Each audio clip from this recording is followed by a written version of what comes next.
हेल' लोगोफोर, बे समाव नोंथांमोनजों मोनसे बाथ्रा सावरायनो नागिरदों। बाहाय नुगोन नोंथांमोनहा जे थुनलाइगिरि दिगन्त लावारि बिथांनि सायाव ससियेल मिडियायाव गोबां हांगामा जागासिनो दं। नोंथांमोनाबो नुगासिनो दं जानो हागौ। आरो बिथांनि पस्टनि सायाव जादों बियो बिटिआर रेकर्डनि सायाव लानानै मोनसे पइन्टखौ लानानै पस्ट होदों। बे पस्टनि सायाव बिथाङा सावरायजागासिनो दङ। दा बे बाथ्राया माबि एबा बेसेबां सैथो बेसेबां नंखाय बेखौ जोङो फैदो नायना लाग्रोदिनि गिबियाव मा जामारदों।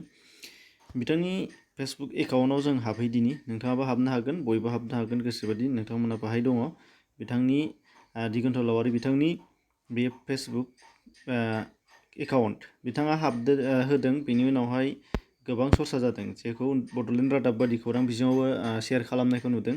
मा बुंदोंमोन? फार्स्टआव नुनो मोन्दों बिटिआरआव गोरोबथानि गेजेरजों सनितपुर आरो बिश्वनाथ जिल्लाया बिटिआर हालामाव हाबोब्ला आं बिटिसियावनो रायजो जानाय नङा, चेलेन्ज। आरो बेखौ सोरजों नांदों? बे जाहैबाय प्रमद बर' सार, गबिन्द लरेन्स सारमोनजों बिथाङा चेलेन्ज लादों होनदों। दा बिनि सायावनो गोबां चर्चा सारलायनाय एबा सावरायलायनाया जागासिनो दं। रायजानायबो मोन्दों, बाख्नायनायबो मोन्दों।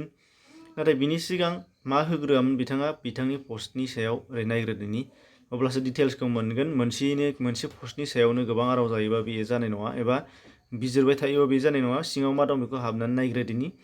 सानसे सिगाङाव बिथाङा बुंग्रोदोंमोन जे बिटिसि सिमाजों नांजाबनानै थानाय बर' गामियानो जा अबर' गामियानो जा बिसोर हाबनो आरो ओंखारनो हागोन होनना बिटिआर सुक्तियाव लिरनाय रोखा दङ। गामि गोथौआव थानाय अबर' गामिया जेरै गोसोब्लानो ओंखारलांनो हाया, थिग बिदिनो बिटिसिनि सिमानिफ्राय गोजानाव थानाय बर' गामिया मेजरिटि दंब्लाबो हाबनो हानाय नङा एबा हाबा। अदेबानि नांजाबनानै थानाय गामियासो हाबनो हागोन, बेबो 50% बारा बर' मानसि थानांगौ। बेबादि रोखा रोखा लिरनाय थासेयावबो माबे आसाजों गफुर, सनितपुर, बिश्वनाथ जिल्लाया बिटिआरआव हाबगोन होननानै बोरै बुंनो हाखो? आरो बै हालामनि मेलेम गोनां मानसिफोरा माबेखौ लानानै एसेबां आसा? आं बुजिनानै मोनाखिसै। आं गासै बर' गामियानो बिटिआरआव हाबजोबनायखौ लुबैयो, नाथाय बिटिआर सुक्तिनि हेफाजाबजों जानाय नङा। रोखा लिरनाय दं, आंनावबो दं सुक्तिनि लेखाया, अहा फरायदों। दा गिबियाव बिथाङा बे पस्टखौ होग्रोदोंमोन। अदेबानि बिटिआर सुक्तिनि जेनाखि फोरमानलाइ बेखौ बयनावबो दङ, सिगाङावनो गोबां नायखाबाय, सावरायखाबाय। दा बिथाङाबो बेखौ नायनानै बे बाथ्राखौ बुंदों। आरो बिथाङा बेखौनो खेबनै पस्ट होबावदों। जादों जानो हागौ। बिनिफ्राय बुंदों नैबे बाथ्राखौ दिनैनि दिनाव 6 घन्टानि सिगाङाव बिटिआर गोरोबथानि गेजेरजों सनितपुर बिश्वनाथ जिल्लाया बिटिआर हालामाव हाबोब्ला आं बिटिसिनियावनो रायजो जानाय नङा, आं चेलेन्ज खालामगोन। बेखौ आरो खेबसे नोंथांमोननि सिगाङाव खिन्थाबावबाय। प्रमद बर', गबिन्द आरो लरेन्स बिथांमोनजों बियो चेलेन्ज खालामदों। आरो बेबो पस्टआ मोननै मोनथाम जादों। आरोबाव बिनि उनाव थांनाय 5 घन्टा सिगाङाव आरोबाव बिथाङा मोनसे पस्ट होबावदों। बेखौ टाइमलाइन नोंथांमोना नुदों। आंनि चेलेन्जखौ नाजावनानै सनितपुर बिश्वनाथखौ थाबैनो बिटिआरआव सोसननो थाखाय खावलायनाय जाबाय। अब्ला आं सोसननायनि 3 घन्टानि उनावनो बिटिआरनि बायजोआव न' भारा लानानै थाहैगोन। दा अब्ला बिथाङा आरोबाव मोनसेनि उनाव मोनसे बेबादि चेलेन्ज लानानै बाथ्रा बुंनायखौ जों नुनो मोननाय जाहैबाय। दानिया फैदो माखासे बाथ्रा जों सावरायदिनि। दा बाहाय नुनो मोनगोन, नोंथांमोनहाबो नुबाय जानांगौ एबा खोनाबाय जानांगौ। गुबै खोथाया फार्स्टनिफ्राय मारै जाबोगासिनो दङ नोंथांमोनहा नुदों जानांगौ। दा गिबियावनो बयबो अनार खालामदों बिथांखौ, मानो होनबा बिथाङा सासे साहित्य एकाडेमि बान्था मोननो हानाय एवार्डि। आरो बिथाङानि लिरनाय एबा थुनलाइ मुलुगाव बिथांनि आखाइया जोबोद गोख्रों। बिथांनि थुनलाइ सोरजिफोरा जोबोद मोजां, बयबो मिथिगौ। आरो बिथांखौ थुनलाइनि थाखायनो बयबो सिनायगौ। दा जोंबो बयबो सिनायगौ। नाथाय बेनो बुंनो गोनां बाथ्राया बे बिथाङा जाबादि चेलेन्ज लानानै बाथ्राखौ बुंदों, बेयो गेबें ना गोरोन्थि? दा बे साननो गोनां बाथ्रा एबा गोबांजोंनो सावरायजानो गोनां जानानै फैदों। बेबादि सासे मानसि नुबावदोंमोन जोङो, बेखौ जों नुगोन, बयबो मिथिगौ, बड'लेण्ड टाइगारनि बिगोमा जिहेतु धनजिब रामसियारि बिथाङाबो नुदोंमोन। बिथांनियाबो फेलें जादों, बेखौ आरो बुंनांगौ गैला। नाथाय आरोबाव सासे गोदान फैबावदों। नाथाय बे बेलायाव बिथाङा माजों चेलेन्ज खालामदों? जेखौ लिरनाय दं बेखौ फरायनानै बुजिनो मोननायजों बिथाङा बेखौ चेलेन्ज खालामनायखौ नुनो मोननाय जादों जे बिटिसिनि सिङाव थानाय एबा बिटिसिनि बायजोआव थानाय बर' गामिफोरा जुदि सिमानि जिंनियाव नङाबा बियो हाबनो मोननाय नङा, बेखौ बिथांमोना बुंदों। नाथाय सुक्ति खालामगिरिफोर आरो सुक्ति खालामहोग्रा बिथांमोननियावसो बे बाथ्राया। नाथाय बिथाङा ओरैबायदि एफाग्राब गिदिर बाथ्रा लानानै चेलेन्ज खालामाबा मोजां जागौमोन। आरोबाव नैबे उनाव समाव बुंफिनबावनाय बाथ्राया आरोबाव बे मोनसे चेलेन्जआ गोख्रोंसिन जाबावदों।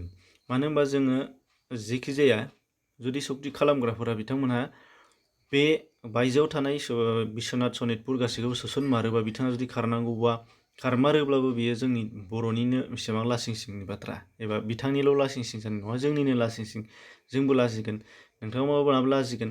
दा बे साननो गोनां बाथ्राया बे जानानै दङ। दा बाथ्राया जाहैबाय बिथाङा जेखौ फरायनानै बुजिदों बेखौ बुंदों, थिगैनो दङ। चेलेन्ज खालामनांगोन एबा बबेबा मोनसे बिथिंनि सायाव सोंखारिबो थानांगोन, बुंनांग्राबो थानांगोन, खिन्थानानैबो होग्रा थानांगोन, बुजायनानैबो होग्रा थानांगोन। दा बेखायनो बेयाव बिथाङाबो सासे बुंदों, बुंनायनि मोन्थायबो दङ। दा गोसो होनो गोनां बाथ्राया बेसो, जुदि बाथ्राया सैथोमारब्ला हाबमाराबा उनावहाय आरो मा जाहैबावगोन, बे मोनसे। आरो बिथांनिया जाहैबाय बुंनांगौआ मोनसेया थालांनाया बेनो, एबा जायनि थाखाय बिथाङा रायजादों बिनि मेन खारना जाहैदों बिथाङा बेबायदि चेलेन्ज खालामाजासे मोजाङै रिकुवेस्ट खालामनायनि गेजेरजों एबा जुदि हाबनायनि लामाखौनो नुथाराखिसैबा बैफोरबायदि दैदेनगिरिफोरखौ बिथाङा मोजाङै सावरायनायनि गेजेरजों फर्मेलि खावलायनानै बैबादि जेंनानिफ्राय गोजानाव थाहोनो थाखाय खावलायनांगौमोन एबा बुंनांगौमोन। दा बेखौ बयबो मोजां मोनगौमोन, बेनि थाखाय बिथांखौ सावरायगौमोन। नाथाय दा चेलेन्ज खालामनायनि गेजेरजों खेंख्रायै एबा खायलेङै गोख्रोङै बुंनायनि थाखायनो बेवहाय गोबां सावरायजानांगौ जानानै फैदों बिथाङा। दा जेखि जाया मानो बयबो मिथिबायानो गुदि बाथ्राया माब्रै आरो मारै फैगासिनो दङ। दा जेखि जाया मानो जुदि लिरनायजों जुदि खारमारगोनबा एबा लिरनायावनो बेबायदि रोखा थांमारदोंबा एबा बिथांनि बुंनायानो जुदि जाहैमारोबा बेयो मोनसे दुखुनि बाथ्रा, जाय दुखुखौ माने जों सरासनस्रा मानसिया जेबो हमदांनो हानाय नङा, दुखुनिल' जानानै थानांगोन। आरो बेवहाय दायनिगिरिया सुक्तिखारिया फारसेथिं थांगोन। आरो फारसेथिं जाय जुदि बिथांनि बुंनायनि उल्थायै दैदेनगिरिफोरनि खोथा एबा सुक्तिनि खोथाया थिगैनो दङबा जुदि हाबमारोबा बिनि थाखाय जोबोद मोजांनि बाथ्रा। नाथाय फारसेथिंजाय दिगन्त लावहारि बिथांनि थाखाय दुखु। दा बे मोननै बाथ्रा ओरैबो जानानै दङ बाहाय। जोङो गोबाङानो मा होनो बेखौ सावरायनायनि गेजेरजोंल' जों लानो हानाय जासिगोन। नाथाय बिथांमोनखौ आरो मा बुंबावनो, मोननैबो गेजेरजों बिथांमोनहा उनावहाय मा जायो नुहैसिगोन रिजाल्टआव। जानो बियो बारा गोबाव थानाय नङा, जिहेथु जोंनाव कमिसनबो दंखायो गोबां। बे कमिसननि खामानियाव मावगासिनो दङ खोनानाय बादिबा, दैदेनगिरिफोरनि खुगानि बादिब्ला। जिहेथु नोंथांमोनाबो मिथिबाय कमिसना मा खालामो, नुनो मोनसिगोन आरो कमिसननि रिजाल्टनि उनाव दिगन्त लाववारि आरो सुक्तिखारि बिथांमोननि गेजेराव रिजाल्टखौ नुसिगोन। सोर बिटिसिआव थायो सोर बिटिसिआव थाया नुनो मोननाय जासिगोन। दा बेखिनिमोन, एसेनोसै, गोजोन्थों।